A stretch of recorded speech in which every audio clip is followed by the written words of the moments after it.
Namo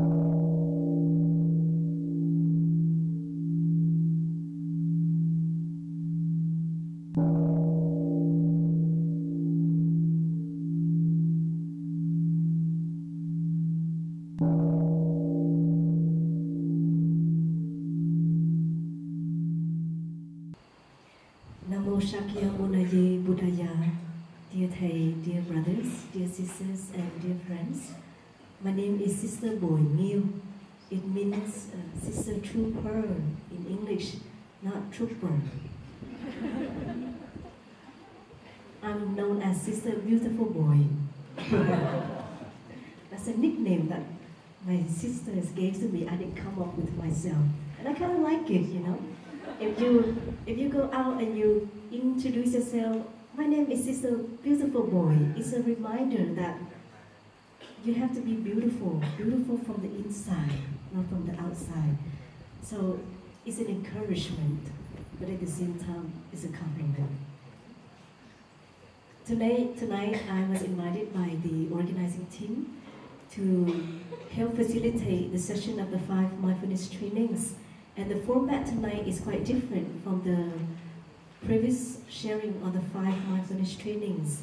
Before we start, I'd like to ask, how many of you here are attending Plum Village Retreat for the first time in your life? Could you raise your hand? Okay, so there are quite a number of you. Thank you so much. This is to give us a better idea of how we need to share the trainings tonight. And so it seems like majority of us are already heard or practicing the 5 mindfulness trainings. Sitting here looking at you, you all look very beautiful, just like me, or just like my name, right?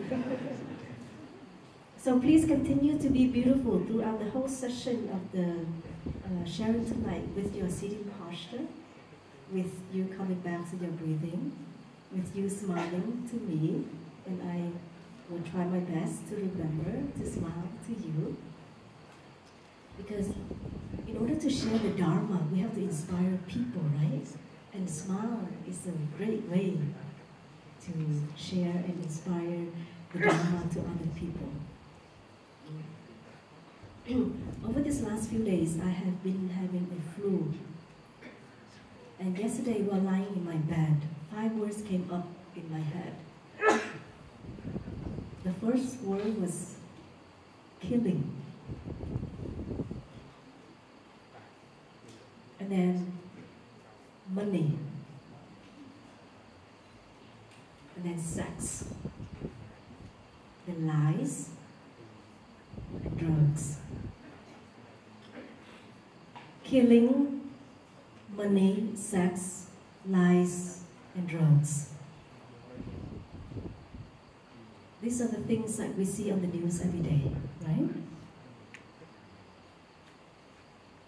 And these are the things that will continue to make people suffer or will continue to make people happy. And I see that with all of us here, we are so lucky to have the opportunity to know the Dharma at this very moment. The Buddha created the 5 mindfulness trainings back 2,600 years ago, but back then the version was very short. The first 2 people that he transmitted the trainings to were the parents of the first monastic the Buddha ordained. If you read Opath White Clouds, you remember this? Yeah? Because the parents did not support the son to ordain because he came from a very rich family. But with all the partying, with all the, perhaps all the money he had, all the beautiful ladies around him, all the good food that he consumed, that did not give him happiness. So one day he was standing on top of the mountain or a bridge and wanted to commit suicide. So the Buddha passed by, and the Buddha asked him questions. And then he knelt down and said, "Lord Buddha, may I be your disciple?" And that was the first disciple that the Buddha personally ordained. Before that, There were 5 other monks, but they were already monastics. And so the 2 parents came to visit the Buddha one day, and the Buddha transmitted to them the 5 precepts and the 3 refugees. The 5 precepts were very simply stated: do not kill, do not steal, do not have sexual misconduct, do not lie, and do not use alcohol, right? But as we know that anything that starts with do not, it does not sound so inviting to people, and it can scare people off. Because if people feel that if they cannot do it, they will be punished by someone. And we don't know who that person might be. Do you think the Buddha would punish them? We don't know. The Buddha is very compassionate. He would never punish anyone, right? And so Thầy, our teacher, wanted to revise the trainings in a way where friends in the West especially can receive them or learn them with open heart and able to accept them, and most importantly, being able to practice them. Perhaps the first version of the 5 mindfulness trainings in the Plum-Village tradition was also quite simple and very short. But with the change in the environment, the change in people's mentality, we also had to revise the trainings. Even now and then. So the last time the 5 mindfulness trainings was revised was in 2009, in that winter retreat. And that following summer, in the 21-day retreat, the theme of that 21-day retreat was the path of the Buddha. Anyone here attended that retreat? Only 1 person out of 400. Great. So that was the first time Thầy introduces the version that we have right now. And so instead of starting the mindfulness trainings off with do not, we start off with aware of. Because only when we are aware of, are we able to see what are the things that we need to do and what are the things that we need to avoid, or we need to do things differently.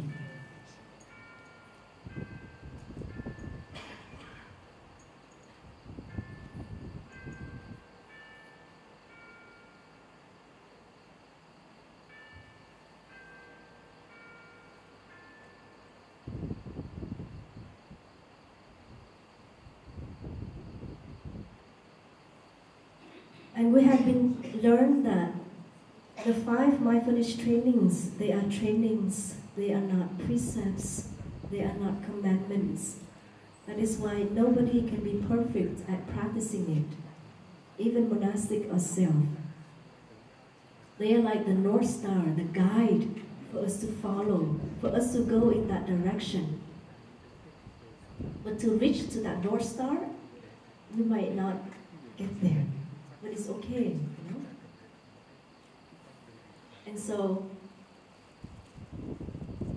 And the 5 mindfulness trainings are also known as the path of happiness, not the path to happiness. Can you see the difference? The path of happiness and the path to happiness is completely different. If on your way to Plum-Village retreat and you were not happy, then we have to do something better later on. Right? If we think that I can only be happy when I achieved it, well, that is the path to happiness. Only when we achieve something do we call that happiness. But the path of happiness is in each step that we make, and that is the 5 mindfulness trainings. That is why if you go on Plum-Village website, you will see the path of happiness, and it will lead you to the 5 mindfulness trainings.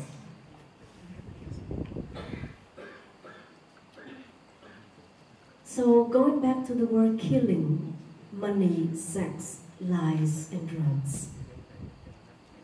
We know that we have to look at this thing with 2 eyes. They are like knife. Yeah? The knife, it has 2 sides. One is very sharp. It can cut, it can kill. But one, it cannot do that. But a knife is only a knife. If you don't use your hand, if you don't have a thought of picking up a knife, it is harmless. So,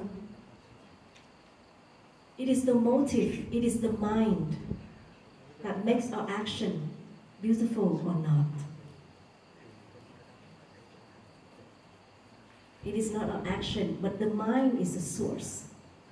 So practicing the 5 mindfulness trainings is a way for us to cure the root of suffering. If the mind is the source of suffering, then we have to go back to the mind to find the way, to find the cure for the suffering, and that is also in the mind. So tonight, I have invited 3 friends. Let's say they have committed one of these 5 crimes. Okay? And they were in prison for some time in their mind. And now they are free from the prison. And they will share with all of us their experience while being in the prison and now as a free person, the difference. Because I think all of us here commit some sort of crimes. I put this in parentheses, okay, so please don't misunderstand what I say. A level of crime can be low or it can be severe. If our crime is severe, we would be sitting right here, right now. Right? We would be sitting somewhere else. So I'd like to introduce them up one by one. The first person is, she came to Plum Village at a very young age, 4 years old. And now she is 20. And she said that it is the practice that she loves the most, perhaps more than her mother. She lives in Hong Kong, and every weekend she would go to the center at EIAB. She doesn't live 5 minutes away, but she lives 2.5 hours. Many young people think that, oh, I'm so busy with my studying, I don't have time to go to the monastery every weekend. Well, this person is different. She's able to do it. And her name is Si Chai. Si Chai, where are you? There you go. Please come and present yourself in front of the whole Sangha. You can sit up here. The next person is from America. Could you sit over there? Thank you.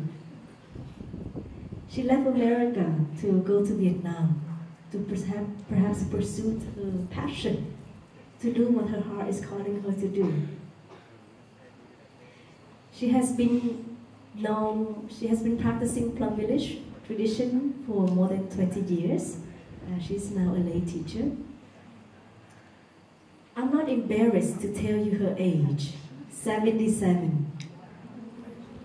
Ooh, right? But you know, there are some age that you can switch the number around. With the age 77, you cannot switch around. I wanted to say, oh, she is 77, but if you switch her age around, she's like 17. That doesn't work. But her heart is like 25, full of life, full of energy. And her name is Trish Thompson. Please come, present yourself.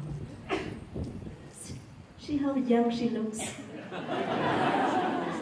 For someone who is 77.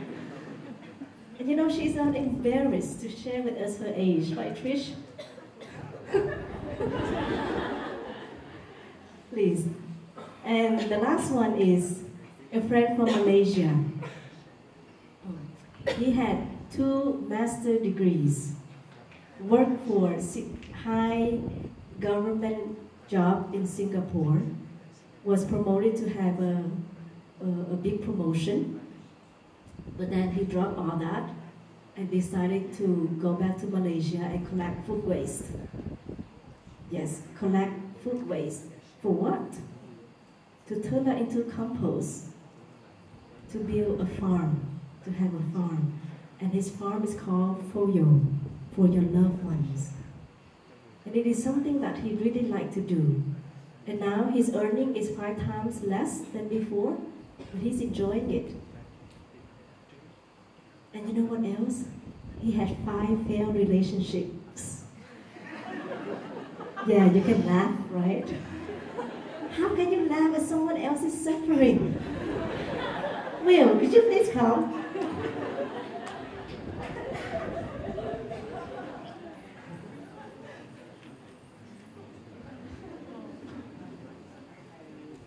Well, I was talking.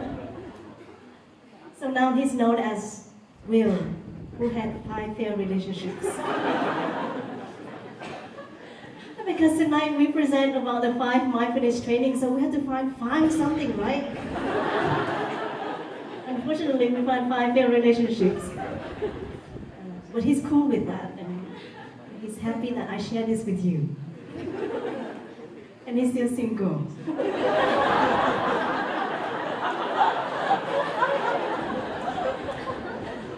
And now I don't know what else to say. Because they all are here. So I already introduced myself. I think that was enough about myself, right?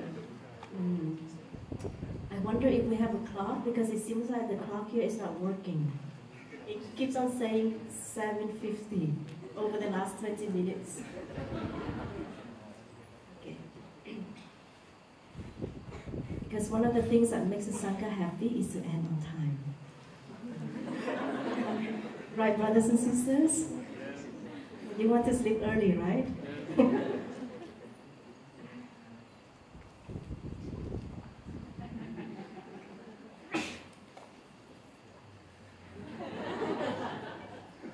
Hi, fair relationship with? What is wrong with you?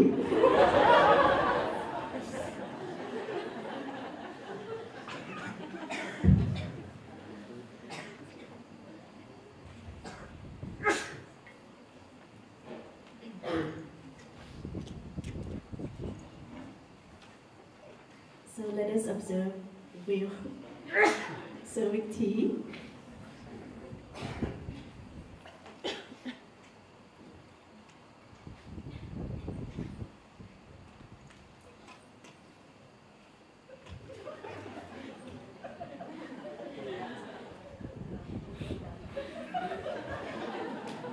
It's not my fault, there's no hot water. You pour tea, so you have to put hot water in. Or you expect hot water to be already in it. Tonight we will have like a talk show style. So you see the atmosphere will be quite joyful and funny, but at the same time the content will be deep. Wait until the questions are asked. Because I share with them that I will ask very personal questions. And I'm known as PV's Oprah.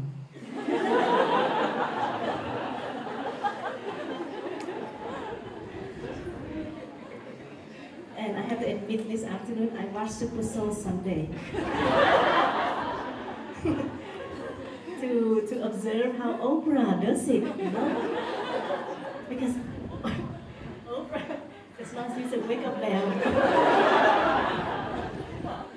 So, and I will not use a wake-up bell because they asked me not to use a wake-up bell to remind them to stop. So I have to find my own way to let them know that, okay, your answer is good enough. Now allow me to ask you other questions. So let us listen to one sound of the bell before we start.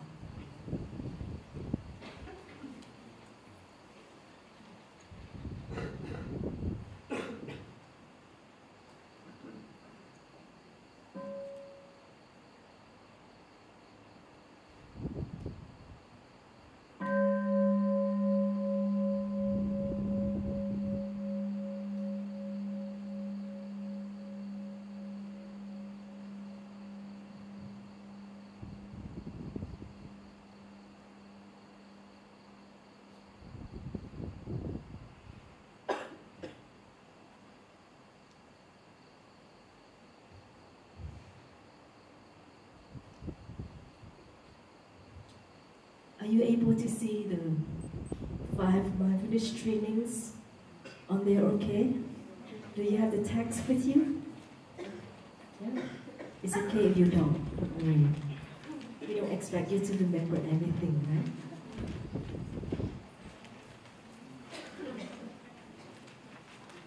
So while Will is pouring the tea, I'd like to read the introduction of the 5 mindfulness trainings for new friends to understand the intention behind of the 5 mindfulness trainings, or the meaning and the purpose. The 5 mindfulness trainings represent the Buddhist vision for a global spirituality and ethic. They are a concrete expression of the Buddha's teachings on the 4 Noble Truths and the Noble Eightfold Path, the path of understanding and true love, leading to healing, transformation, happiness for ourselves and for the world. To practice the 5 mindfulness trainings is to cultivate the insight of interbeing, or right view, which can remove all discrimination, intolerance, anger, fear, and despair. If we live according to the 5 mindfulness trainings, we are already on the path of a bodhisattva. Knowing we are on that path, we are not lost in confusion about our life in the present, or in fears about the future.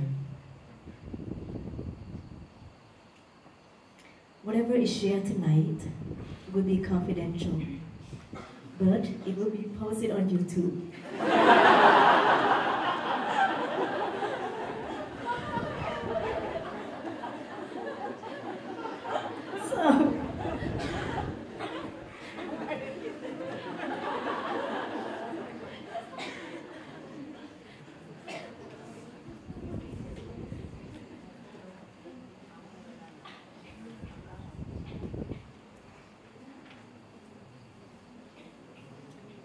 To ask, this morning I spent some quality time with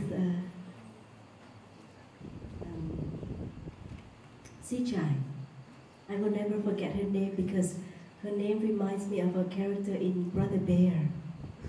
Yeah, have you seen Brother Bear? Sichai.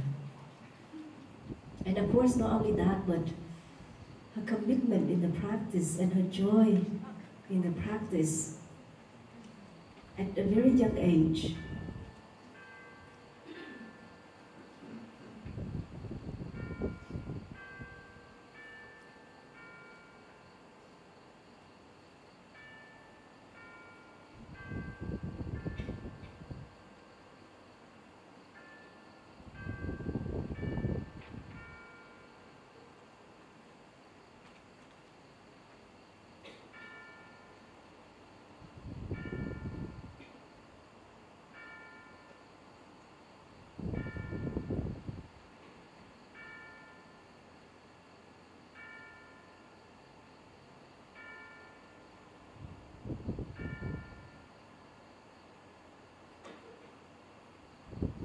Could we give the microphone to Sichai, please?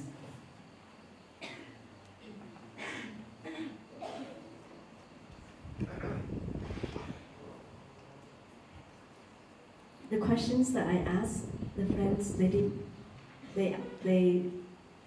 requested not to know first, because that would just make them worry and have anxiety and just make it unpredictable for tonight. And tonight we want to make it lively, engaged, and unpredictable. But one question that I did ask Sichai this morning was that for someone who practiced at the age of 4, and now you're 20, and on January 1st, you will be 21. You must not have any suffering, right? A lot of suffering. Can you speak louder so people can hear? Hello, can you hear me? Okay. I have a lot of suffering. Does that inspire you to practice more? Sorry. No, it's okay. But your suffering, how is your suffering different from the suffering of your friends who don't practice? I think the suffering I have is always only bothered me for quite a short time, and it seems like there's always a way out, and something will be passed really quickly. Sometimes I don't really intentionally need to do something, but just kind of pass. Yeah. And you think that is possible because of the practice? Yes, very possible. Actually, there were a few times that I feel like if I don't have the practice in my life, I would have committed suicide already. And so when we talk about the practice, it's quite vast and general. But now let's focus on the 5 mindfulness trainings. Which training that played such an impact in your life and that you find most rewarding to practice, that help you?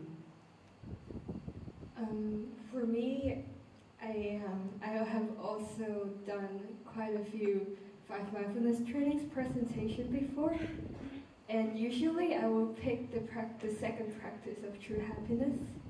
It's because somehow I feel like whatever practice that I'm doing, and whatever I'm doing in Plum Village or I do the practice in my daily life, what brings to me is just happiness. And the true happiness includes all the other practices, and it really helps me not only happiness, because happiness really comes from the suffering that I have, and it really let me look deeply what are the roots that is lying underneath that makes me suffer, and then that could be transformed into happiness. Because the word suffering and happiness, we use it quite a lot, but it's quite generalized. When you talk about suffering, what is your suffering? Suffering inside, and the happiness, what makes you happy? And you know, in the second mindfulness, it say that aware of the suffering caused by exploitation, social injustice, stealing, oppression, I am committed to practicing generosity in my thinking, speaking, and acting. So what is your suffering, and what is it? What makes you happy? Is it the generosity that makes you happy? Yeah, I think so. That's part of it. And for me, because my parents, they were divorced when I was 1 year old, and even though I don't really know what was happening at that time, but somehow through the practice, I'm quite a sensitive person, especially when I'm actually really happy whenever I'm in public, but I also have a lot of tears when I'm in public too. It's always because I know a lot of brothers and sisters love me very much since I was a kid, but somehow I am also a really sensitive person, and whenever I feel a little bit abandoned, or I feel a little bit maybe the person that I'm really close to, they are maybe tired or having their own downtime, and then I will feel really sad about it. I'm really sensitive about how the other people react to me. And slowly through the practice, especially the second mindfulness training, I know that suffering of the other people is my own suffering, and the happiness of other people is my own happiness. And I could see that the divorce suffering seed is really strong in my mom's. And I kind of transmitted it transmitted to me, and that's why I become really sensitive about being abandoned, and just a really simple and little act of other people will make me suffer. And I think that is the suffering that I'm dealing with most until now.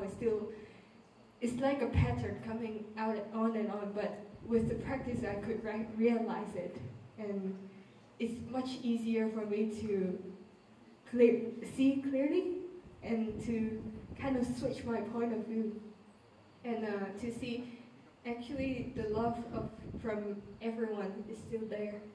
It's just everything is just changing in different moments. So perhaps you remember the second mindfulness training by heart?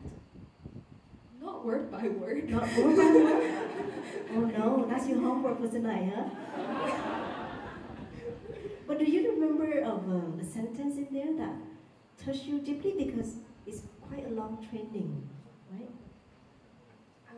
There are two sentences that I always reflect on. One is the one that I just shared: the suffering and the happiness of others are not separated from my own happiness and suffering. This is one of it. And the other one is generosity in thinking, speech, and action, because that too is somehow I found myself being in the practice for a long time, but it's actually required daily practice and it never stops. But sometimes it will feel like, oh, I have a pride in me, and that actually prevents me from being happy too, because I didn't allow myself to just enjoy the practice merely. So I have to practice generosity to other people, to new people, and like those people who are very senior in the practice, who are just new to the practice. And more is to be generous to myself, to accept my weaknesses and the things that I have done quite well. Not to like just say I'm not good, but also to recognize the things that I'm doing good and not doing quite good yet. So I could just merely enjoy the practice with everyone. Yeah, that really brings me happiness and keeps me going back to the temple every weekend. That's the thing. Yeah, so you coming to the temple every weekend is also a way for you to practice generosity by sharing your time, money, and material resources with those who are in need. When you come to AIAB, you are helping the sisters, perhaps to help them to improve their English, helping the sisters washing a big pot, for example. That is generosity. Generosity does not only mean you go to the temple and you put money in the donation box, right? And the second mindfulness training, or in all 5 of the mindfulness trainings, not only does this encourage us to not to do some things, but it also encourages us to do things. For example, when we talk about the second mindfulness trainings, it is like this. I am determined not to steal and not to possess anything that should belong to others, and I will share my time, energy, and material resources with those who are in need.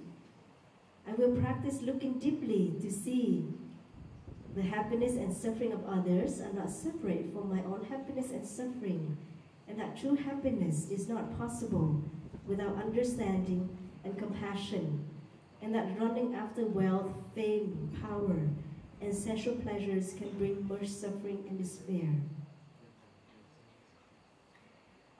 We also discussed this morning about the young people in Hong Kong.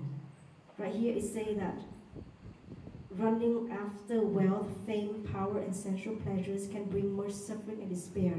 Where for young people, running after a diploma can bring much suffering and despair, right?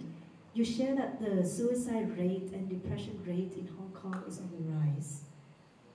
Why is this the case? Why is it so difficult that people are not able to touch happiness in their daily life, like you?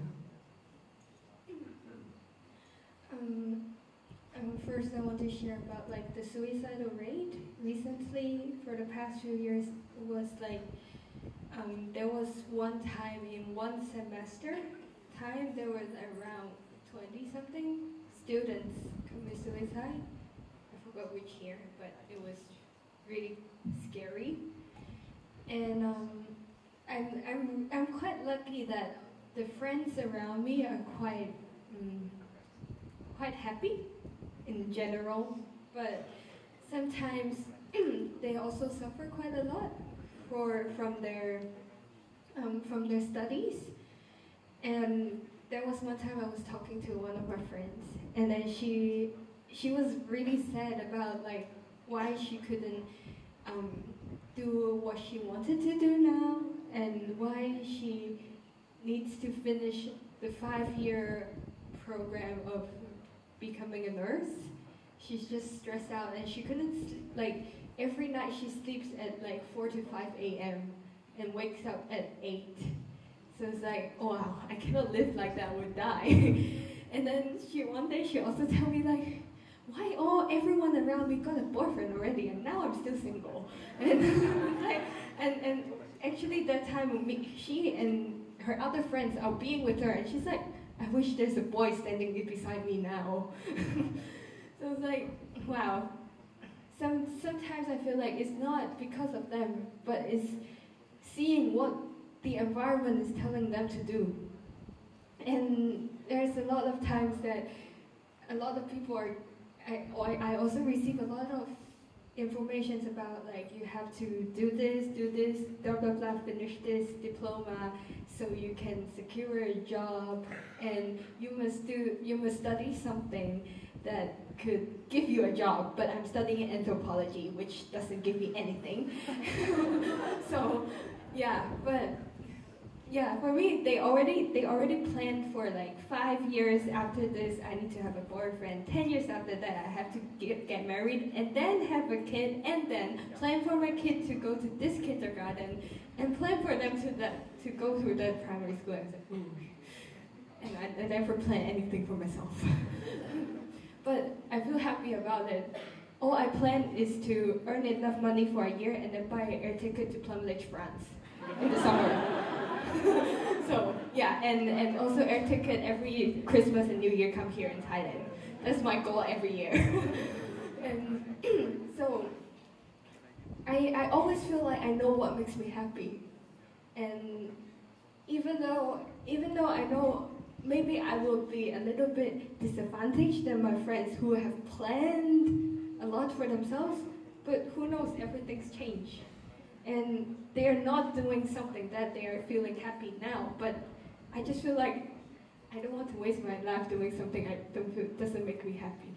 So I just plumblage and plumblage and plumblage. Thank you, Sichai. Yes. Now I love you even more. Thank you. I'm so happy that we are walking on this path together. So I'd like to finish reading the other half of the second mindfulness training. I am aware that happiness depends on my mental attitude.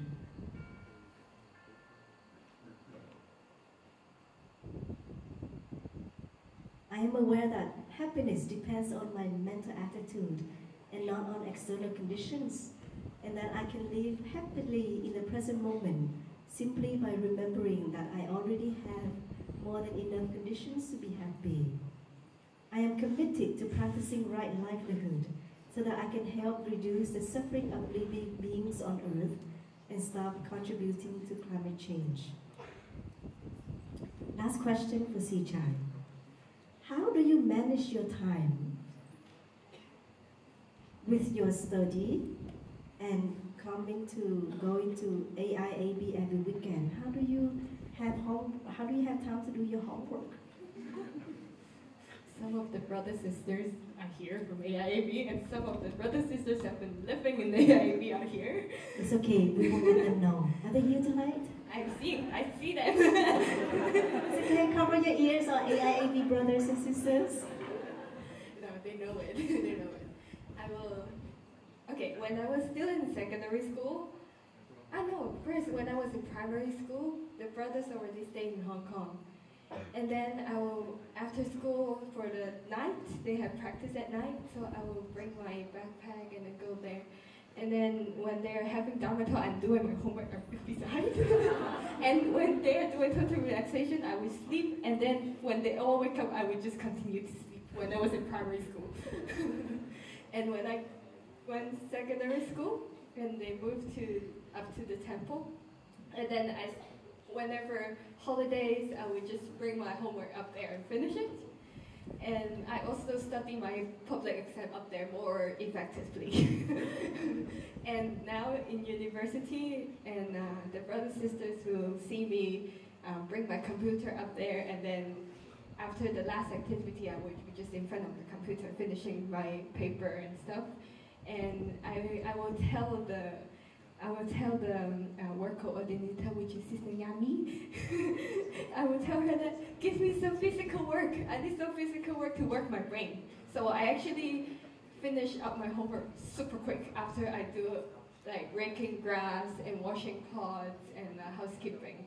Yeah, that makes my homework really effective. Yeah. Wow, that's a great advice. Any university students in here? Raise your hand if you're university students. Nobody dares to raise their hand. I think they are afraid to wash pots. Thank you, Si Chai. Your sharing is very inspiring. Yeah. And so, you know, we're gonna go from the youngest to the eldest. So guess who's next? Will, I heard that your mom is here.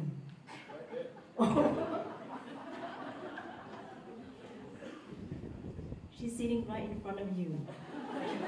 And I'm sure you know what question I'm gonna ask, right? Because you accidentally overheard this question. But yesterday I was sitting with a very dear friend of mine from Singapore, and she's very close to Will, so I asked her, please give me some hints and some questions so I can ask Will. And these are the questions that she wants me to ask him. So, I am not responsible for this question. Please focus on the 5 mindfulness trainings.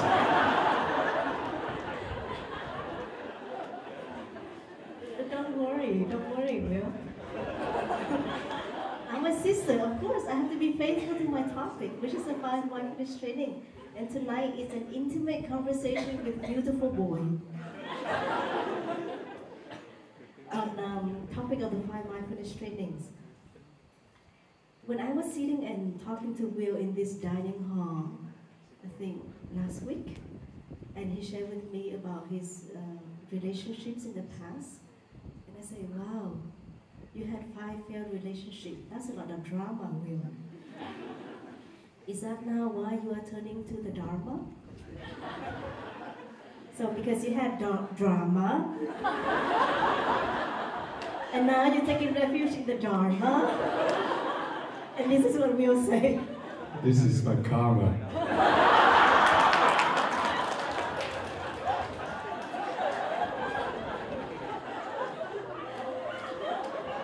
I love it, right? It's so cool.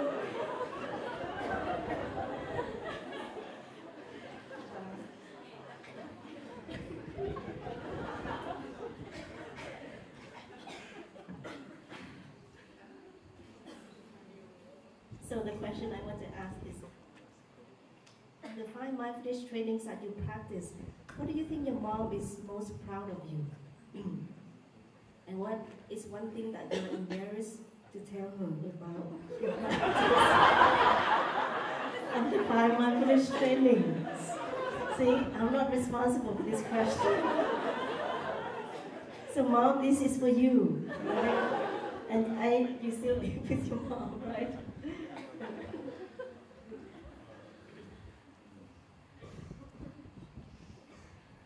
So, dear Thai, dear friends, family, mom.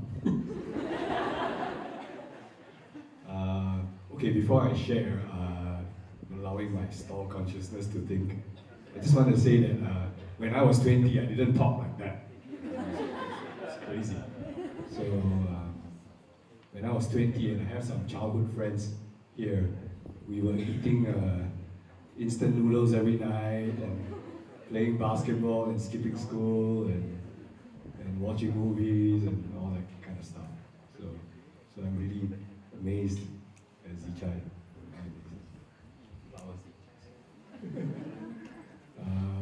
Okay, what was the question? Okay. You want me to repeat? What is my mom most proud of me? I think my mom should answer that question.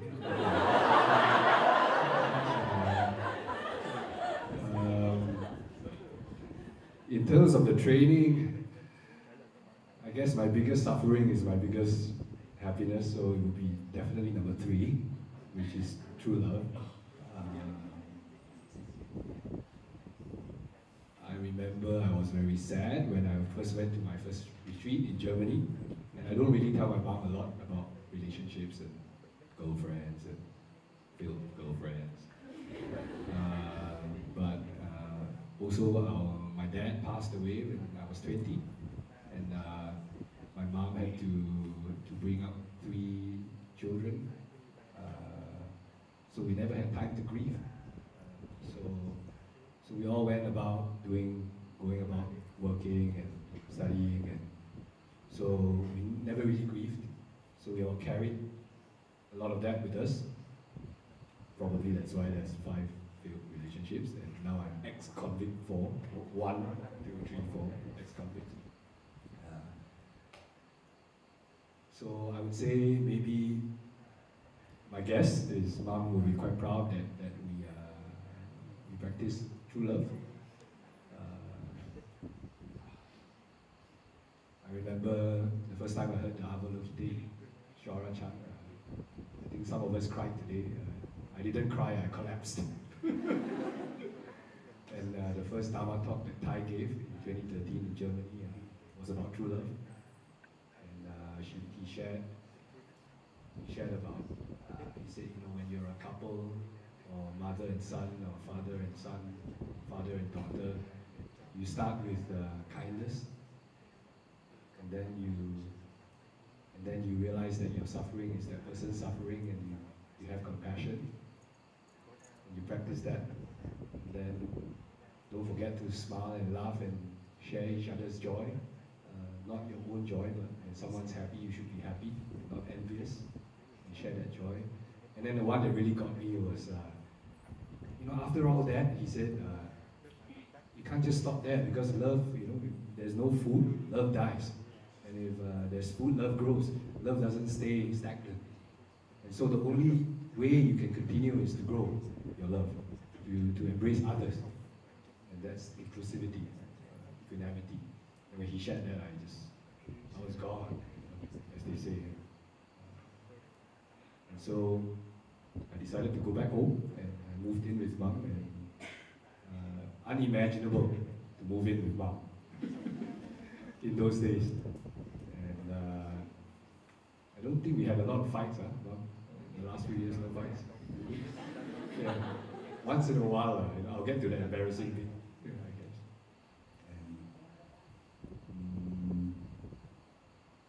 guess. And we together we're growing the community farm. So Mom is the production manager. She shouts at people to make sure the vegetables are grown. I'm the nice guy. And also Jason at the back, and Shane. And so I would say, definitely the third mindfulness trainings, coming from all the broken-heartedness, came a practice of true love. I'm still working on it with Mom. I think my cousins and friends would know that. But it's definitely my favorite practice. Recently, I shared with a friend that all the parts of my heart that was broken was pretty much healed by Plum Village and transformed. And so that part of my heart I already gave and have given to Plum Village.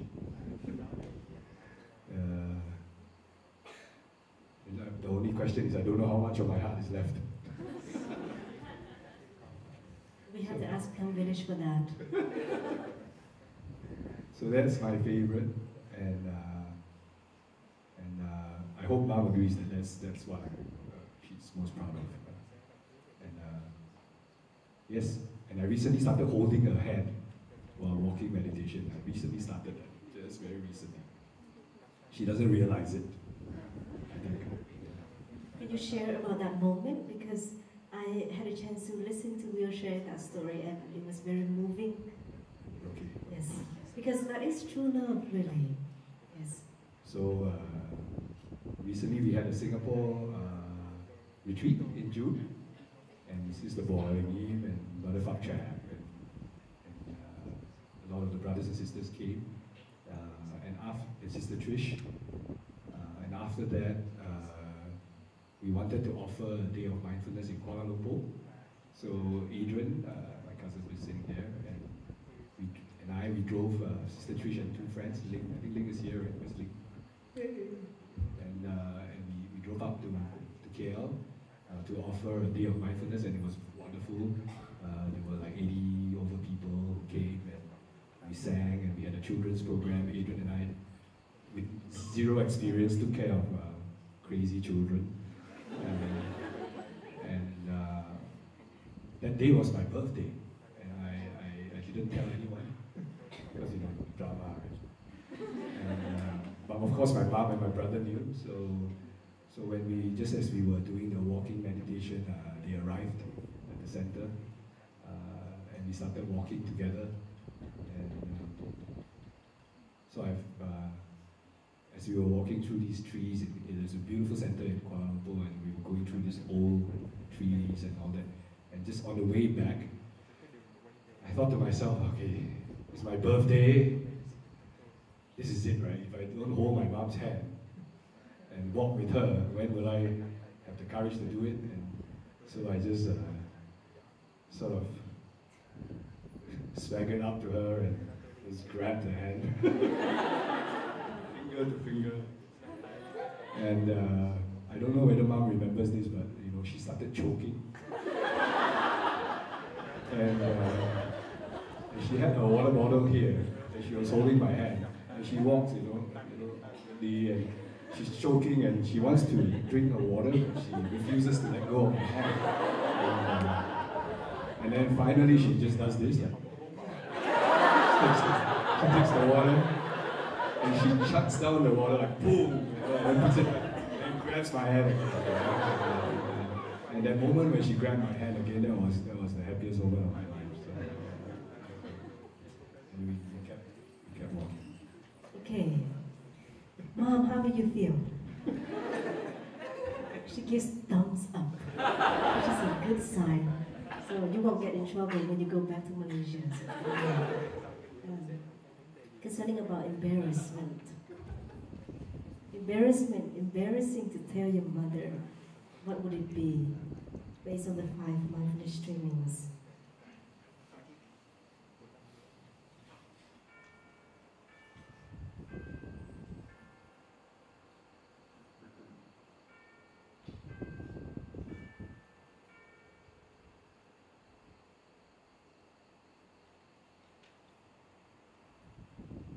Thank you, Belle.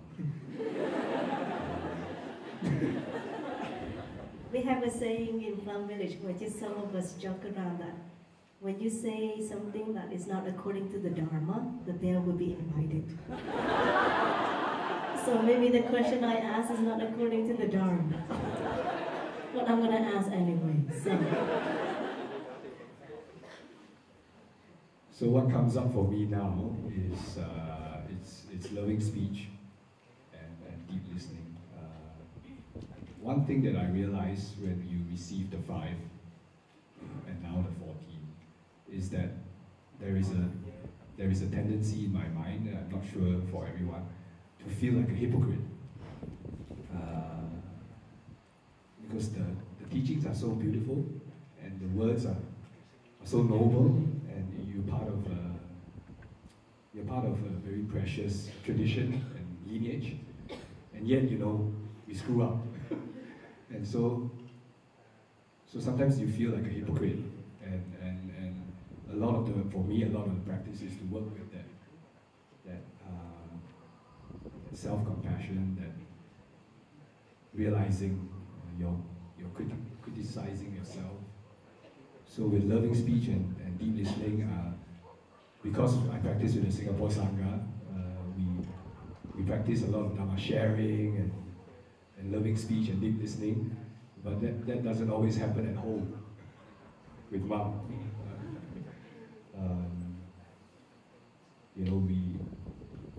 She knows where to press my buttons, and I still act like a little boy sometimes. Not beautiful boy, just a little boy. And we do get into little exchanges. she knows me very well, and so all the 5 mindfulness training sometimes just quickly gets thrown out of the door. I find it hardest. It's easiest with strangers for me, to be friendly and loving and to listen to your problems. But with family it's tough.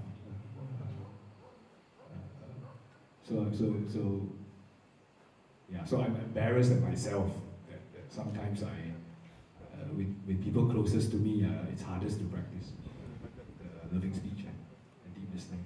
And recently, I think we had a moment a month ago or something where we were talking about the farm, and their problems on the farm.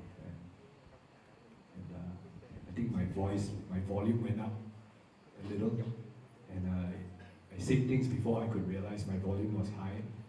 And then we did our usual dinner, watched TV, and then she went to her room, and I went to my room, and I felt so bad and so hypocritic that I had to WhatsApp message her. Sorry, Mom, for raising my voice. Oh gosh. Yeah, so a lot of my practice is to have integrity and to really be able to flow even with loved ones that have a certain view of you and who you have a certain view of that you can't maybe let go of because it's so fixed. To loosen that, it's tough. So maybe I would like to inspire you to practice this training by reading it again, just to water the good seeds in you, because you do have good seeds.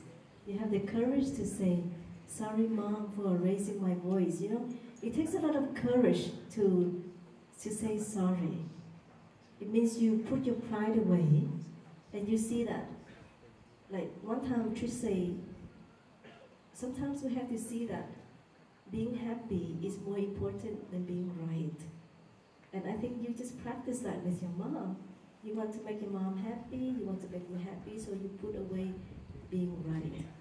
So I'd like to read the 4th mindfulness training.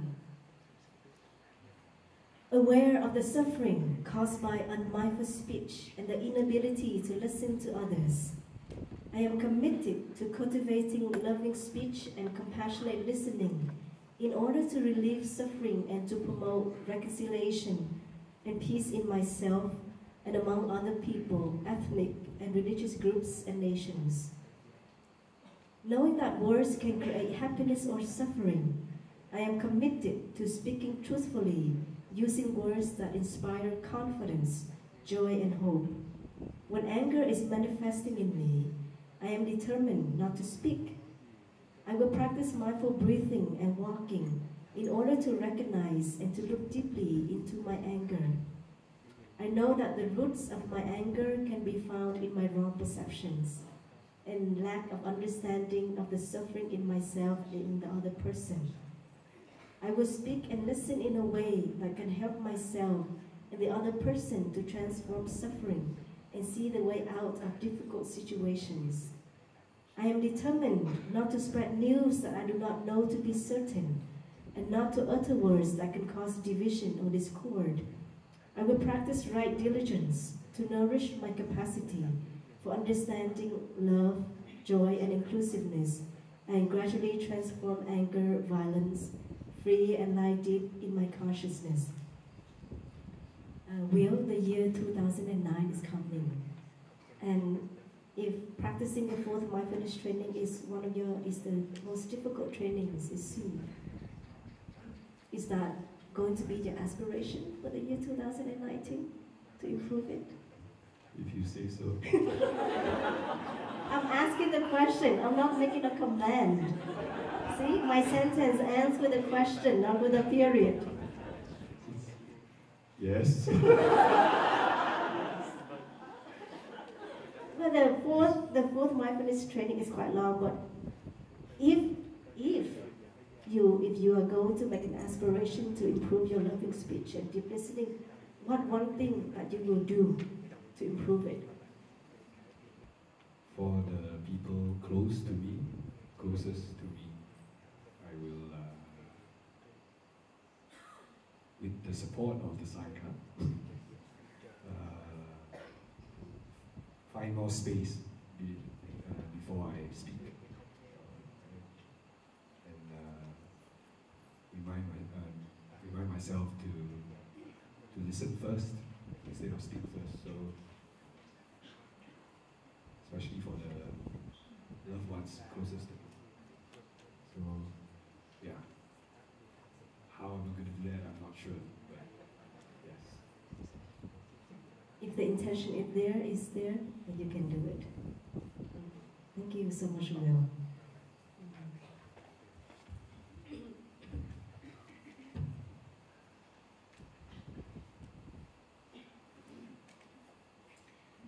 I love to talk to Trish.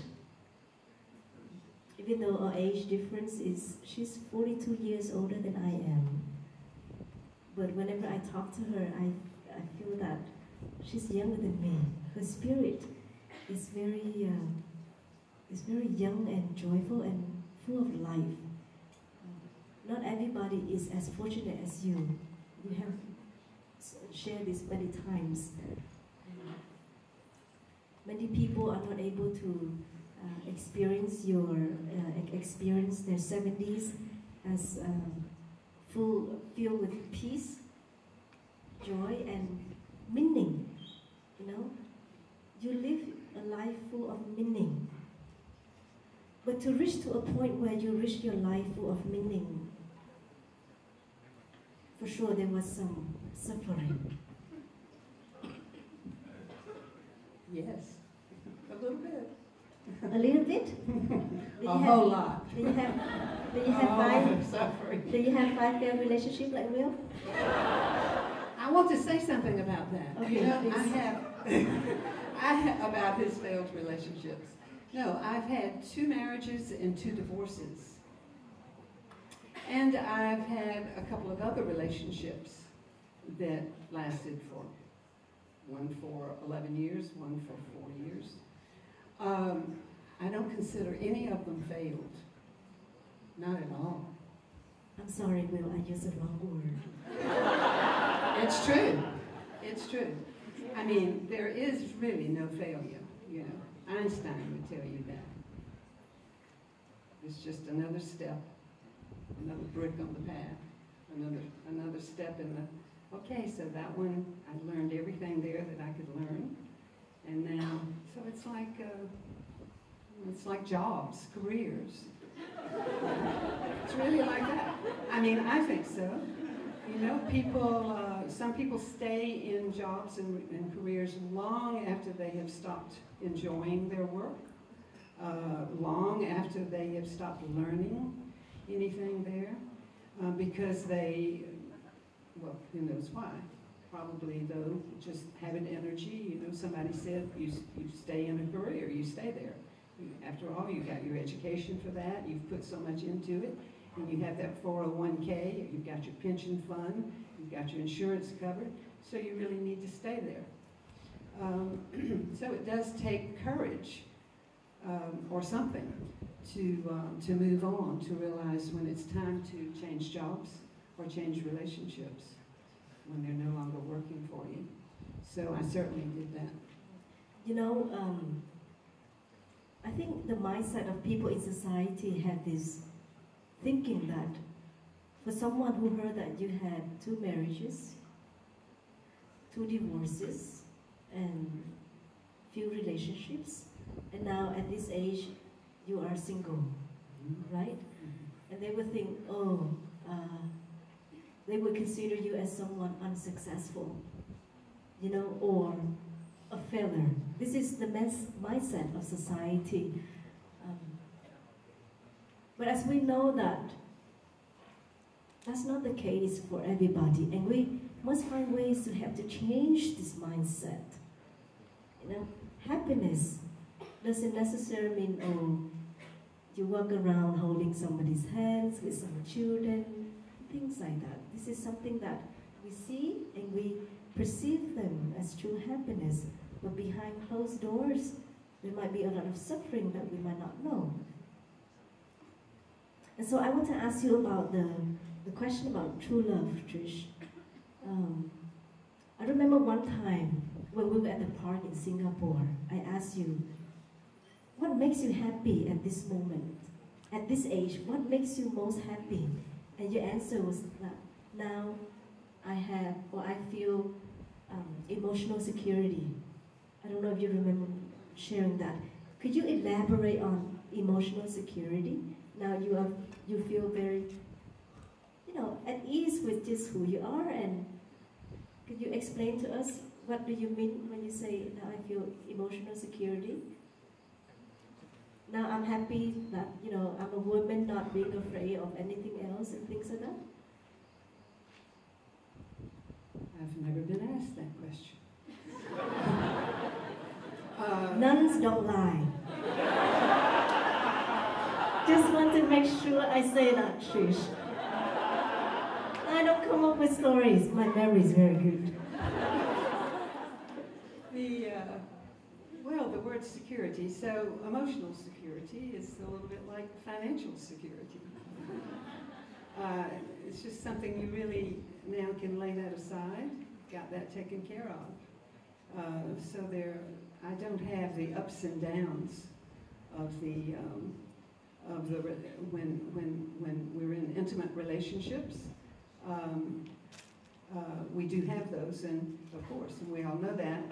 And so a benefit of not being in relationship and learning how to love yourself, learning to enjoy being alone with yourself, having purposeful work,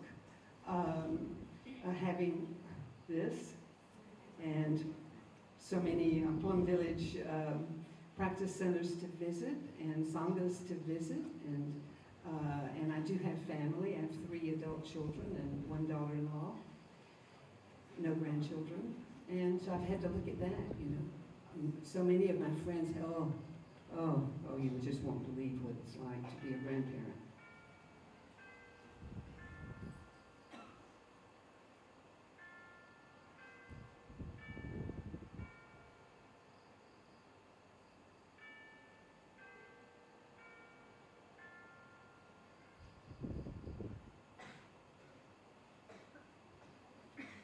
And so I've had to listen to that for some years.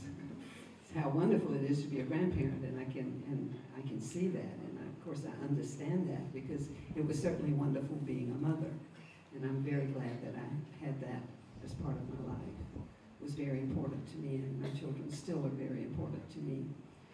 But I have looked at the upside. There's that sheet of paper that Sister showed us in the Dharma talk this morning. There's always the flip side. So the flip side of not having grandchildren is I get to have the life that I'm having, which is, I'm here, I live in most of the year in Vietnam, I go to Singapore a lot, now I go to Canada, and I go to the US, I love to go to PV France, and of course now coming here. So I have that, I have that freedom as long as I have my health, I have that freedom. And I used to say, years ago, I had to learn about this, I used to say, in front of my daughter, to other people, yes, if Leslie ever has a baby, I guess I'm just going to have to move in. In other words, it would be so precious to me for my daughter to have a child.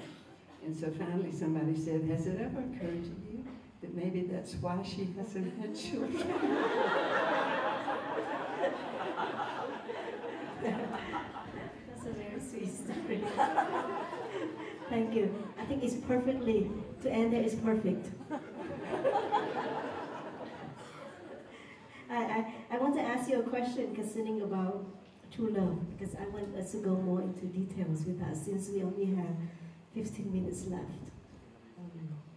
And we also have at least, 2 more trainings that I want to cover. In the third mindfulness trainings, it says that aware of the suffering caused by sexual misconduct, I am committed to cultivating responsibility and learning ways to protect the safety and integrity of individuals couples, families, and society. This is an important sentence right here. Knowing that sexual desire is not love, and that sexual activity motivated by craving always harms myself as well as others.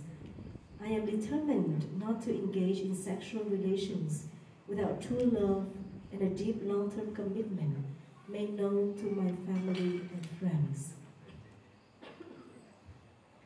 At what age do you finally realize that?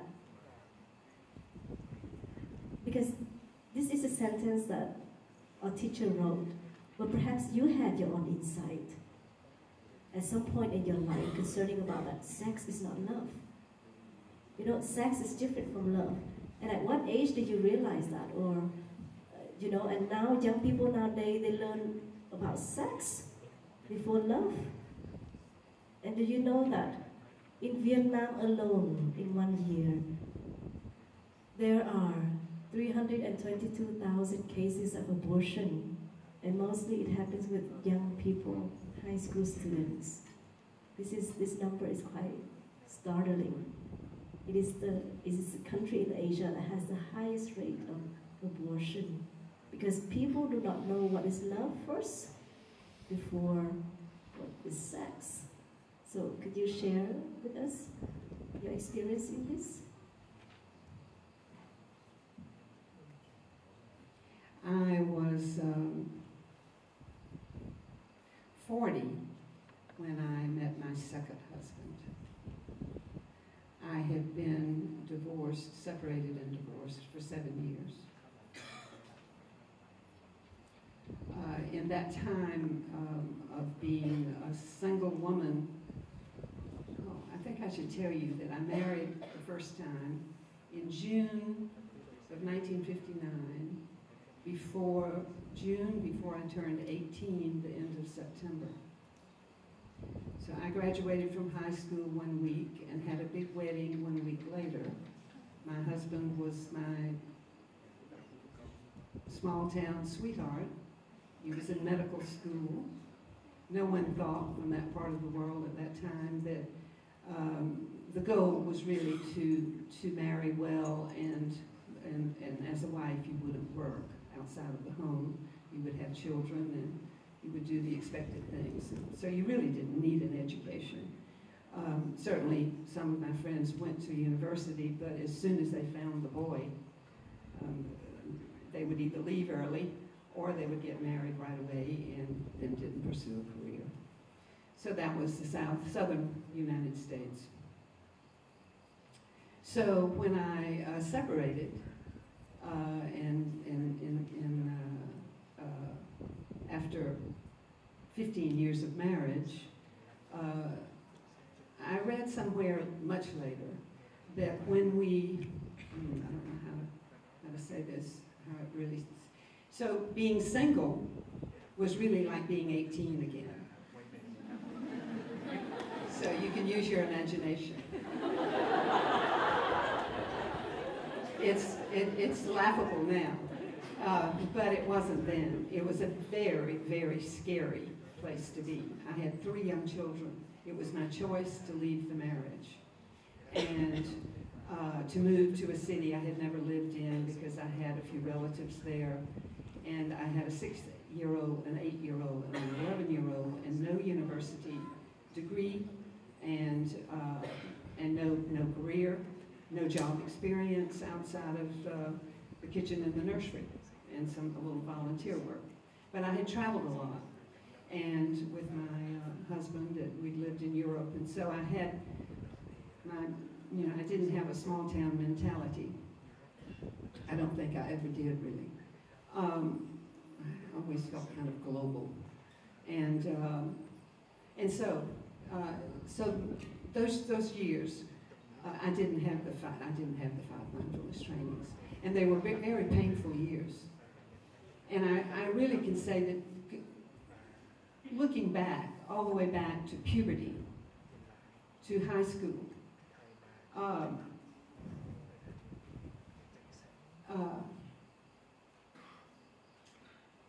so I was introduced to sex very early through childhood sexual abuse, several incidences of that, which of course sort of went into my store consciousness. And occasionally as an adult I would remember that, but I thought it's just something that happened to a little girl a long time ago, and so just get on with life, Trish. And, but it caused me to confuse love and sex. And I think that happens to so many people. And, you know, I have had so much sadness in my adult life when I've realized that starting so young, I was always looking for love, but what I was finding was sex. Always finding sex. And no accident there. I needed to heal, but it took a lot of suffering before I ever found the path to healing. And so it just sort of got worse and worse and worse. So in my adult life, as a single mother of 3 young children, there I am, really afraid to go out on a date because I don't know what's expected of me. And is he going, you know, he's taking me to dinner. Should I, maybe I'll drive my car and meet him there. Because what if I don't really like him a lot and he's going to maybe want to kiss me, and then what? Or what? No, you know, who knows what? And so it was a scary, scary time. But when I was 40, I met the man that one day after meeting him, I called my best friend and said, I've met the man I want to marry. And so 4 years later, we married. And so that I was no longer out in that crazy world. And there, I knew the difference between love and sex, and I had not met the trainings yet. Thank you so much. Listening to your story sharing about sexual abuse, I remember one time when I was having a private talk with a young teenager from New Orleans coming to Magnolia Grove to practice with us. And at a very young age, she was sexually abused by her, I think by her uncle or by her father. And every time the incident finished, the father or the uncle would say to her, I love you, I love you, I love you. And with the past experience like that, she grew up and she think that in order for someone to say, I love you to her, she has to have sex with that person. You see, it's the wound that she carries inside, and at a young age, she didn't dare to share with anyone. So we see that in the third mindfulness training, it also say that I will do everything in my power to protect children from sexual abuse, right? And to prevent couples and families from being broken by sexual misconduct. So what Trish just shared, she's practicing it. Her sharing is to help children, to protect children from sexual abuse. We have to raise this awareness. We have to find ways to take care of our sexual energy, because it is only when we do not know how to take care of our sexual energy as an adult, or we do not dare to share this topic to our young children, teenagers, yes, then who knows what our son or our daughter will do to other people. It is a topic that Asian parents find it as a taboo. But in the West, you know, how do you raise this topic? You know, respect other people. See that, have love first before you get into like sex. You know? And as a mother of 3, with your experience, do you remember talking to your children about this topic? No, I did not. And so this is very important, I think. What I've learned, my experience, and I came to the Buddhist path through psychotherapy, 7 years of psychotherapy. And I got into that. It's so wonderful to be sitting here with Will and his mom and hearing that story, because I was also very close to my mother, and especially as a child. And she passed away very quickly. She had just as much energy as I have sitting here today. She was 82. And it was such an unbelievable shock. I just never realized that she would die. I never had thought about that. I was 47 years old. I never thought that my mother would die. And of course, I'm very thankful for that now. It was a huge gift because it was such a massive shock that it just, I have tried to find the words, but it just shattered my being. It just, the shock of that getting that phone call. And within 15 minutes, I was saying, well, the world will never be the same. I feel as though my heart has opened. That was not at all my language, nothing. And from then on, life has never been the same. And I have been totally committed to waking up, but I still had, and I still have so much to learn in that waking up, so enlightenment is in little, teeny weeny little pieces. So I knew about the sexual abuse. It would sort of come and go, and I'd wondered, was that my cousin or my brother? Now I can't remember. Oh well, doesn't matter really. And so it was only in psychotherapy that eventually this and that happened that helped me, that it came up, and I started talking about it. And I had some incredible insights and got to relive some of it with the help of the teacher and loving people around me, to actually go back into that room of the worst case of what had happened when I was 9 years old, and I had carried the shame of that. I remembered it as something I had wanted.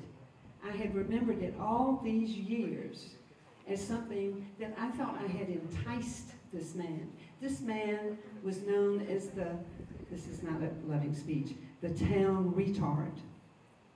He smelled of urine, he shuffled, he had a mentality of about 75.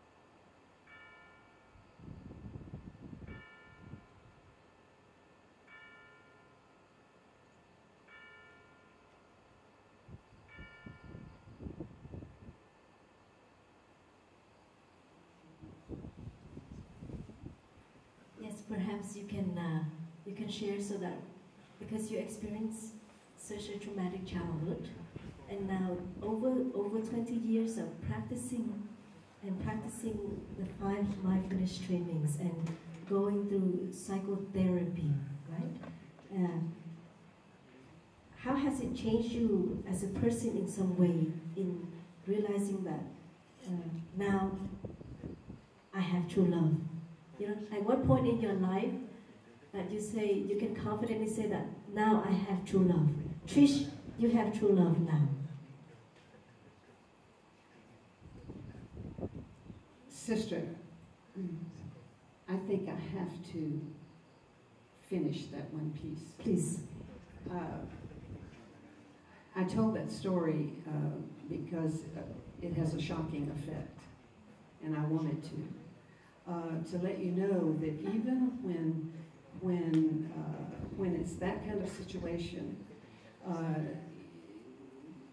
until you have something like the trainings, until you have a safe environment where these deep feelings and memories come up, where you allow them to come up because you feel so safe, you carry there are all sorts of repercussions. There are all sorts of so I had this belief all these years, that I was not an okay person. I had a lot of deep shame, and it affected me in so many areas of my life, including work, school, everything. And when it finally came up, and I explained and described the person, what came out was that I thought it was my fault. And I thought it because my mother was having coffee 2 rooms away with her friend. And I had not, and I said, well, so here I am now, 51 or something, and I'm saying, well, I must have wanted it. Trish, why would you say that? Because I didn't call out. I didn't call, so I must have wanted that. And how did I end up in that room? I must have wanted that. So then, then I was able, as she said, describe that person again. And now, how old were you? And how much did you weigh? And then I saw the ridiculousness of it. Oh, so with their help, I relived that. But my children were already grown. And so I had so buried those memories, it never occurred to me to think that my daughter needed protection. It never occurred to me to talk to my sons. So until we wake up, we keep repeating so this is history repeating itself. So you do what your mother did, and she does what her mother did. And it's like that. So I woke up after my children, so my children have their own path, and my daughter has hers. And it's not unlike the one I have had, except she's just waking up earlier, and that's a good thing. So how does it feel?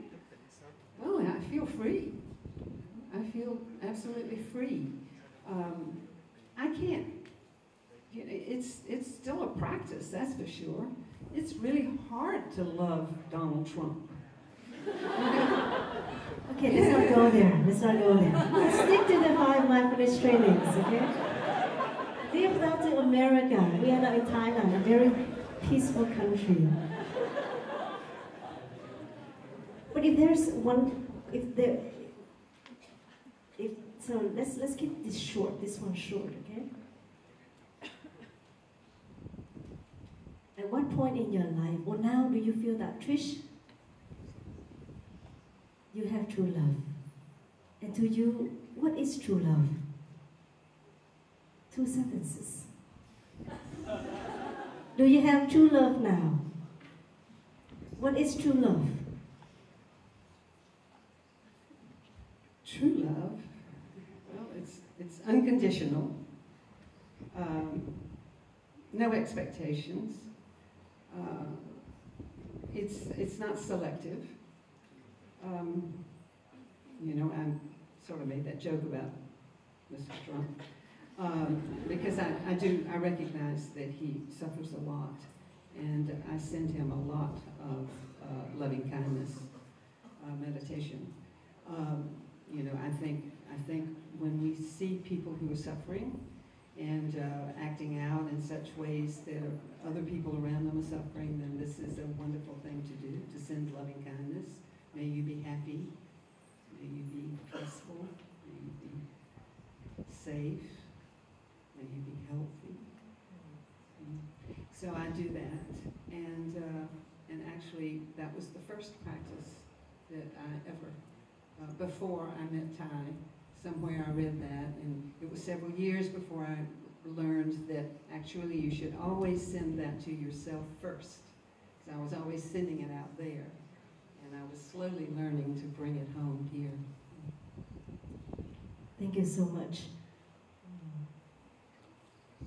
I'd like to continue to read the 3rd mindfulness training, because this training is very, all the trainings are deep. I am determined not to engage in sexual relations without true love and a deep long-term commitment made known to my family and friends. I will do everything in my power to protect children from sexual abuse and to prevent couples and family from being broken by sexual misconduct. Seeing that body and mind are one, I am committed to learning appropriate ways to take care of my sexual energy, and cultivating loving kindness, compassion, joy, and inclusiveness, which are the 4 basic elements of true love, for my greater happiness and the greater happiness of others. Practicing true love, we know that we will continue beautifully into the future.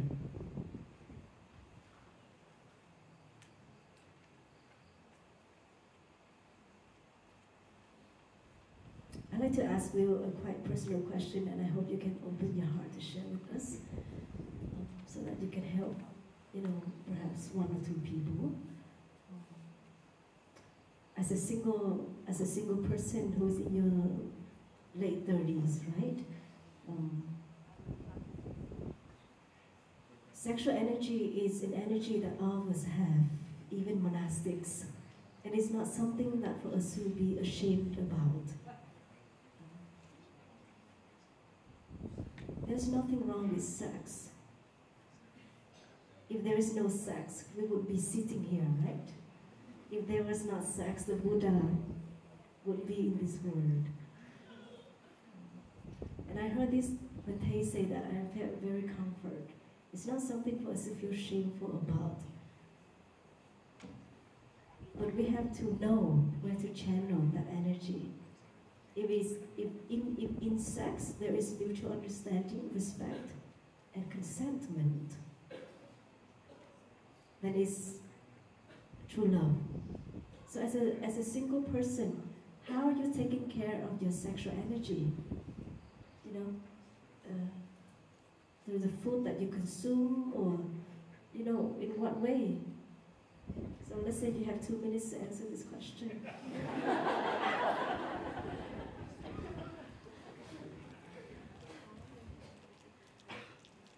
I thought I was done.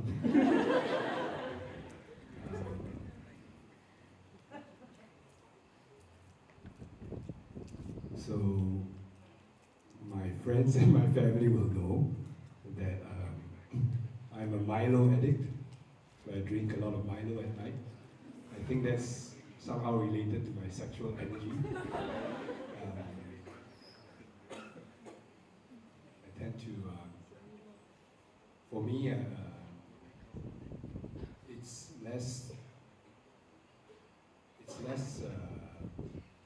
strong during the day. It comes during the night, and it normally comes when I'm alone in bed. When my door is closed and my mom is in her bedroom, and that's when I guess the animal instincts come, and I realize that I distract myself with sweet drinks, so I'll end up drinking Milo and watching a lot of YouTube videos. And that's something that I struggle with. I watch a lot of YouTube videos, sometimes bound with TNE, and sometimes I realize like one of my favorite things to watch is The Voice, and I realize that I watch it and I get naturally attracted to the more beautiful singers, and I feel all this energy come up in me. So how do I manage it? I've been trying a lot of stuff. At first, I tried to practice metta. So I would sit down and send loving kindness, and that didn't work. I would still end up sometimes having to relieve myself. And then I remember I met a brother, a lay brother, Brother Dushan in France, and he would say that sexual energy is an active energy. You can't sit still and handle and transform your sexual energy. You have to move. Not like this, but you gotta move your body. And I was like, okay, what do you do? And he says, I go for a run. And sometimes I run for like 25 kilometers just to get rid of it. I was like, wow, I can't run 25 kilometers in the middle of the night. And so he says, just move. And so then I tried, okay, maybe I would do So I'll stroll up and down my house. And I would say it doesn't really work as well. Maybe I still have 18-year-old hormones, I'm not sure. And then, but recently, something happened. And I hope this lasts. So Adrian, my cousin, knows we went to a health and hiking retreat with Tai Fap and Mark. I don't know whether Mark is here. He's sleeping, I think. And we went to the mountains, and as part of this health retreat, we had to fast and eat only lunch, and we had to do 100 touching the earth, if possible, Tibetan style, in the morning, and then we had to hike about 25 kilometers a day for 6 days. And I realized that for those 6 days I had not much or very, very manageable sexual thoughts. There was one night when Adrian and I were hosted by this very beautiful Karen tribe lady, and I remember when I got there I was like, wow, she's beautiful. But then her husband looked like he can kill a horse. So I was like, but apart from that, it was very wonderful. I felt like the fasting, because there's no sugar and there's no heavy food before dinner, that really calms down your body. And then the prostrations in the morning, I mean, that was, and so I've made a commitment to touch the earth as much as I can. Not slowly, but like, as the Tai Fap would say, hit like high intensity interval training. And so yes, I realize it's more than 2 minutes, but that's my current plan. Thank you. I'm glad you have found your way.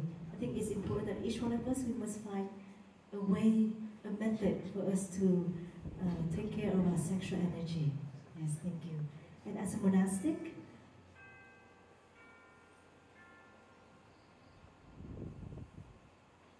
we are very fortunate that we don't watch television.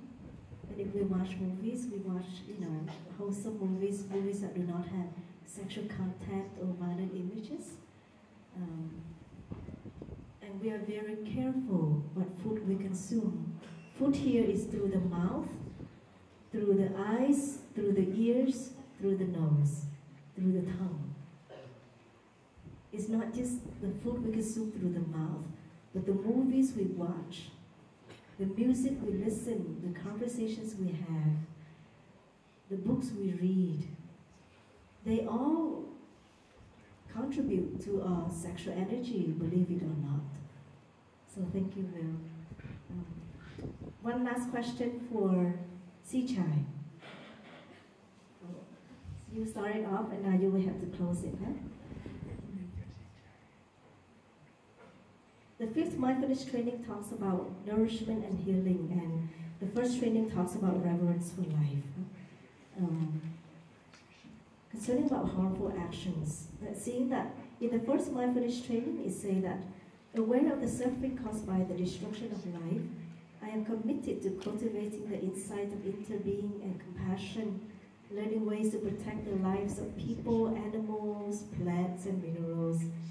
I am determined not to kill, not to let others kill, and not to support any act of killing in the world, in my thinking, or in my way of life. Seeing that harmful actions arise from anger, fear, greed, and intolerance, which in turn come from dualistic and discriminating thinking.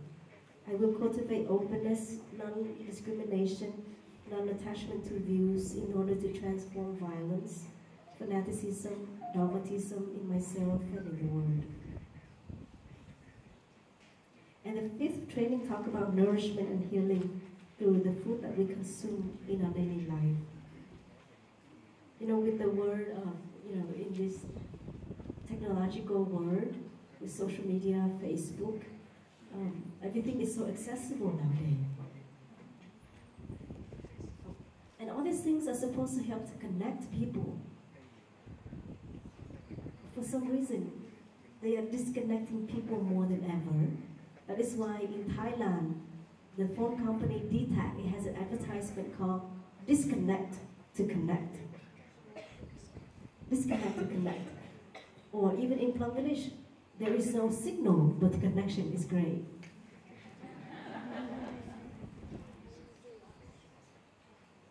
So as a young person, how are you encouraging yourself or controlling yourself in not consuming the things that you want to consume, that you know that is not healthy, you know? Because if we continue to consume things that are not healthy for us, it will lead to harmful actions. You see the connection? All these 5 mindfulness trainings are closely connected to one another. You say that without the practice, you would have committed suicide. So can you share with that? Share with us that how are you encouraging yourself and finding ways to not let yourself consume things that will lead to harmful actions? I feel like I cannot do everything by myself. I really couldn't do even a single thing by myself in the practice if I'm just by myself. So that's also the reason why I need to constantly put myself in an environment that I feel safe. And I know everyone else is also practicing, even of course we all have our own ups and downs, but at least the environment is protecting me. So, and because I know for myself, I couldn't really do it by myself, so the more that I need to do is to put myself into a group of people, which is the Sangha, to help me with that. And it's very natural. Like, for example, I also help with the teens program in France. And it's really natural for all the teenagers to just put down, let go of their phone without knowing it. Because we're just all being with each other and having so much fun. And it's just really natural when the environment is protecting it so well. Yeah, so, and why I say I would have committed suicide is because there was one year when I was in primary school, I had been bullied really badly. And at that time my mom told me, so what I want, I said, I just want to go to Club Bridge. And I know that is the place that I feel safe and everyone is practicing loving speech. So I know, yeah, like I think the most effort that I'm doing to prevent myself to encounter some like not having nourishment is not putting myself in a good environment. Thank you so much.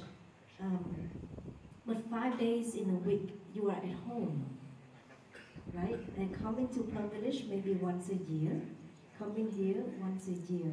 But at home, how are you, like, parents don't like it when their child are using the computer all the time. But parents are doing that. I heard that here. Friends, when they go back to the guest house or to the tent area or the layman's quarter, the first thing they do is they turn on their phone and have their phone in front of them. How can we expect children to be better if us adults cannot change that habit? So we cannot blame the children. The adults have to, change ourselves, because children, they learn through their eyes very much. So you interact with young people in the West, yeah, but at home, how are you practicing not to let social media pull you? Because internet, there's something called cyberbullying, right? And it's destructive to many people. So how are you protecting yourself from going on the internet or watching things on YouTube that can be addictive? that you just want to continue to watch. Or sometimes when you are lonely, you just want to do something. So tell us, what do you do when you are at home? I'm also sometimes quite addicted to social media and like videos. But now more, it's like I arrange my room in a way that I always have the 5 mindfulness training certificate on my table. So yes, it's just always there. So I was like, even I don't read through it, it's like the topic is there. Oh, nourishment and healing, consumption. It's there. Like, so it's just there no matter I look at it or not. And now I also, because I need to use my computer a lot because of my school and other works. But what I do is I have my teapot and my teacup and my incense in front. And somehow when I look at it, it naturally feels like, I want to drink some tea. And whenever I pour tea for myself and light up the incense, and then because I also have a lot of tendency to eat a lot of sweet things because I use my brain a lot. But after I do that a lot for myself, pouring tea and light up incense for myself, I just felt like I just enjoy the tea, and that's enough. So yeah, really enough for me. Yeah, and yeah, I think that's it. How I arrange my room, and it's also creating an environment for myself. It's nourishing. Wow, I think what you share is very precious. Because environment plays an important role in how we live our life. And like she said, the first environment that we can change is a room, is a home. So I like to end with reading the 5th mindfulness training, nourishment and healing. Aware of the suffering caused by unmindful consumption, I am committed to cultivating good health, both physical and mental, for myself, my family, my society, by practicing mindful eating, drinking, and consuming. I will practice looking deeply into how I consume the 4 kinds of nutriments, namely edible foods, sense impressions, volition, and consciousness. I am determined not to gamble, to use alcohol, drugs, or any products which contain certain toxins, certain websites, electronic games, TV programs, films, magazines, books, and conversation. I will practice coming back to the present moment, to be in touch with the refreshing, healing, and nourishing elements in me and around me, not letting regrets and sorrow drag me back into the past, nor letting anxieties, fear, or craving pull me out of the present moment. I am determined not to try to cover up loneliness, anxiety, or other suffering by losing myself in consumption. I will contemplate interbeing and consume in a way that preserves peace, joy, and well-being in my body and consciousness, and in the collective body and consciousness of my family and my society. I was reading somewhere online yesterday that last year alone, there were 72,000 people in the US died because of drug overdose. That's a lot. That's more than in the war zone. So this is part of the consumption. And when we talk about the 5th mindfulness training, I want to ask Sichai one last question. Do you know of someone personally that is affected by someone they love who is an alcoholic? Could you share a little bit about that and how it's affected that person in some way? My grandpa is alcoholic. Yeah, he passed away. He passed away 2 years ago on my birthday when I'm here and when I was here. And yeah, he affected not only himself but the whole family. And I remember one time he kind of sneaked out of the house, and then he bought alcohol, and then went back home and he was all drunk, but the whole family was having dinner. and my cousin was only like 3 years old or something, and she was like super scared, and I need to help hold her in the river. She was crying, and my uncle was really angry, and they have a fight or something, and he's alcoholic.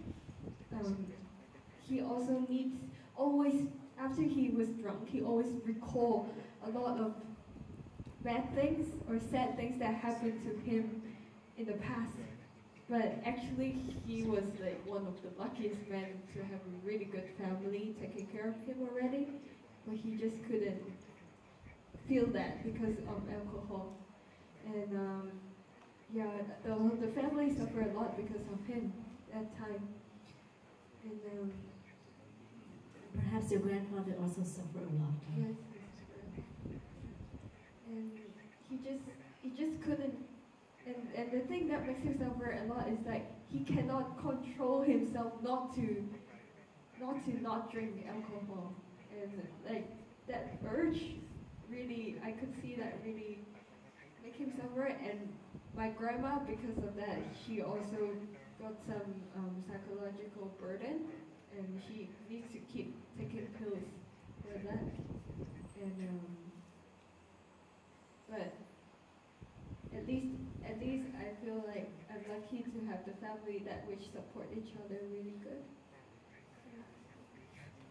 Thank you so much, Sijai.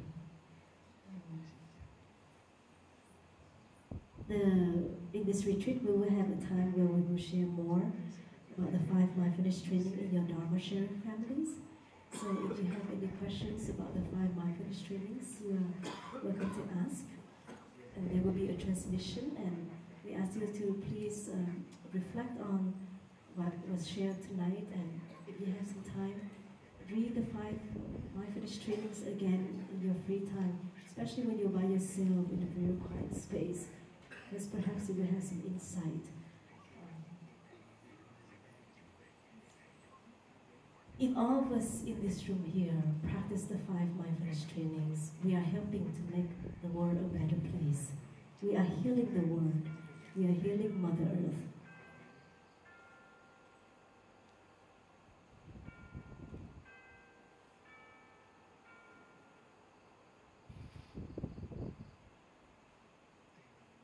And they say that one Buddha is not enough. We have to do it as a community, to help ourselves, to help our future descendants, to help our Mother Earth. So all of us have compassion inside. So with the year 2019, let us make a commitment. Have new year, new me, right? Make a commitment. Just one thing that is related to the 5 mindfulness trainings that you want to practice, that inspires you to practice, then you can do it. Once again, thank you so much for being here. I would like to end with 3 sounds of the bell. Thank you so much, Sichai, Trish, and Will, for your sharing. If I have say anything unskillfully, please forgive me, and I'm sure this is not the last time. We have more opportunities in the future, right? So let us sit upright and listen to the 3 sounds of the bell.